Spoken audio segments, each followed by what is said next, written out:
আমরা দুই জামাই বউ যাই দেখি ছেলে সিঁড়ির উপর ছুরি নিয়ে দাঁড়িয়ে আছে, ব্যাস এতটুকুই দেখছি। তারপর আমি বাচ্চাটাকে নিয়ে চলে আসছি। চিল্লাপাল্লা করে কি যা দেখি যে আসলে গলা কাটা অবস্থায় মেয়েটা পড়ে আছে ভিতরে। পরকীয়া প্রেমের প্রস্তাবে রাজি না হয় কাল হলো গৃহবধূ সুমাইয়া, বকাটের হাতে গেল প্রাণ।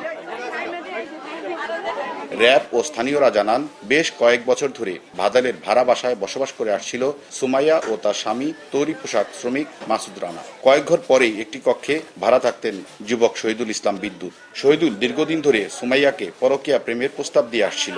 এতে রাজি না হওয়ায় মঙ্গলবার দুপুরে তার স্বামী বাসায় না থাকার সুযোগে ধারালো ছুরি দিয়ে গলা কেটে সুমাইয়াকে হত্যা করে অভিযুক্ত শহীদুল। আমরা দুই জামাই বউ যাই দেখি ছেলে সিঁড়ির উপর ছুরি নিয়ে দাঁড়িয়ে আছে, ব্যাস এতটুকুই দেখছি।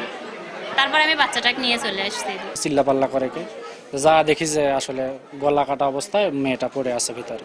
খবর পেয়ে র‍্যাব 4-এর গোয়েন্দা ও টহল টিম ঘটনাস্থলে গিয়ে অভিযুক্তকে আলামত সহ আটক করে। প্রাথমিক জিজ্ঞাসাবাদে শহীদুল হত্যার কথা স্বীকার করেছে বলে জানায় র‍্যাব।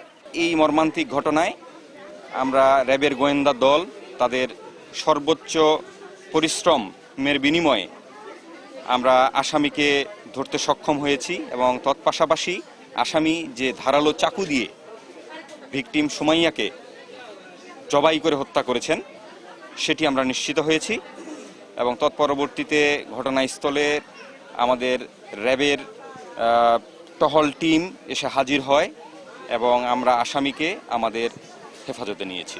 নিহত সুমাইয়া ও তার স্বামীর বাড়ি রংপুরের বদরগঞ্জে। তাদের 2.5 বছরের একটি কন্যা সন্তান রয়েছে। মোজাফফর হোসেন জয়, সময় সংবাদ, সাভার।